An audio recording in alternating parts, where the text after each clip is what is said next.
Hey guys, Eric, CEO of the Swiss here, and today we're back again with my favorite gun, the UZI submachine gun.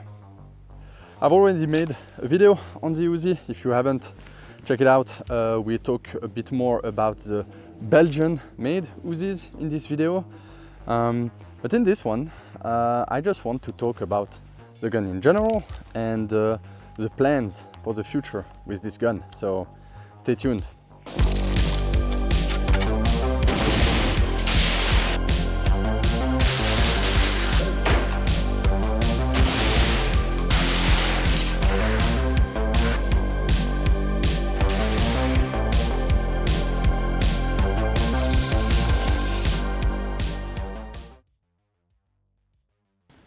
The UZI submachine gun, definitely the coolest submachine gun ever made after the Thompson 1921, is the icon of action movies.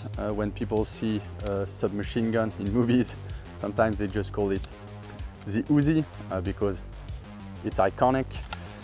This UZI is not a Model A or a Model B like IMI, like Action Arms made in the past. This is a military pattern UZI, just like the first one, produced under license by FN, but it's an UZI like any other.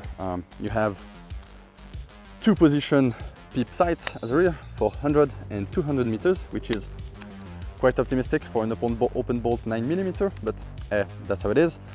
Front sight adjustable for windage and elevation, but you need a special tool for it. Being an open bolt gun, obviously, pulls the bolt to the rear, and you're ready to rock and roll. You have the safety selector on the side, so all the way back is safe. In the middle is semi-auto. This one says R for repetition, and if I could, sadly this one is locked to semi-only, I could push it, if I could push it to the A for auto for the giggle switch. Sadly this one doesn't have this feature. It feeds from a variety of mags. This is a standard 25 rounder blued magazine that came with the gun, but they made plenty of other variants. They made 20 rounders, 32 rounders, like this German MP2 mag, and I think IMI also produced 40 round mags, but not for the military. And on the aftermarket you can of course find things like a CMAG, like the beta drum. They made one with an adapter for the UZI. Those are super rare. I wish I could find one because that would be fucking cool.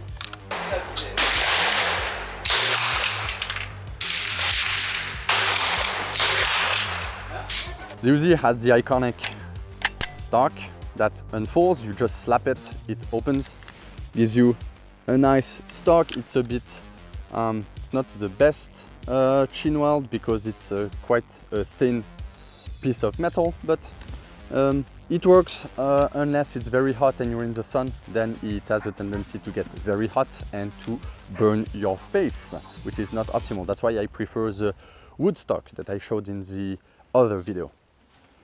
To fold it back, just press this button, it will press, squeeze, and it comes back in place like so. This one is an open bolt semi-auto. It's not a semi-auto one, so it's very easy to take apart. So first of all, you would remove a magazine, you remove the top cover, which comes out with this little latch at the rear, and then you have access to the bolt. Just put it back and it will come right out. It's that easy. The bolt is a telescoping bolt, so it means that the bolt wraps around the barrel. That allows you to keep quite a long barrel for such a compact gun while still having enough mass for it to be a straight blowback gun.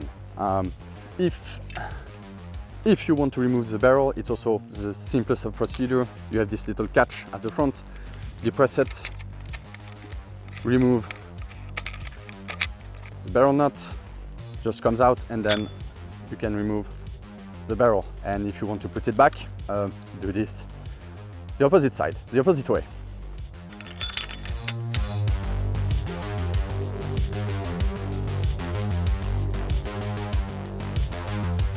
Being a military SMG, it has a bayonet lug at the rear. You can mount a bayonet on the UZI, they made one for it. In Switzerland, sadly, these kind of bayonets are tightly regulated, and I don't want to deal with the paperwork to get one.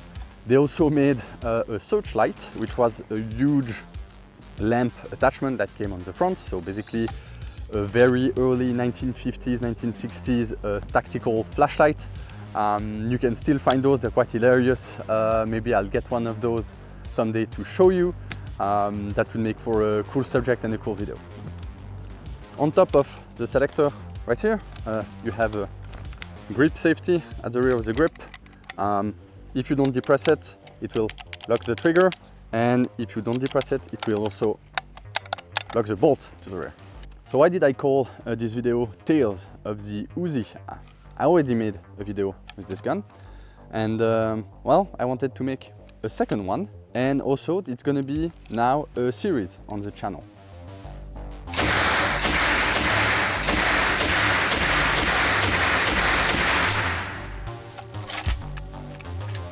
So not only I'm gonna talk more about the UZI, but we're gonna take the UZI to the range more. We're gonna shoot groups on the bench, groups offhand, 25, 50 meters, maybe 100 meters if I can find a place where I can do this without too much problems. And also I intend to modernize the gun. As much as I love the look of the original UZI, I want to do some modifications to it. I want to add a red dot on top of it because let's be honest, those peep sights are not great. I want to be able to add maybe a rail system here, at least for front grip. I will be changing the stock sling because this is just a canvas sling it's not amazing. I will be putting back the wood stock on it that I will probably paint black to match the gun. I'm gonna make it a bit more modern and tactical. And the reason for this is, why the hell not? For a lot of us gun owners, these are kind of grown-up toys for grown-ups, and I like to play with them, and I like to experiment with them, and I think that will make for some cool video subjects. So stay tuned for that, because there's more videos with the UZI coming. Hey guys, subscribe to the channel or my dogs will be sad.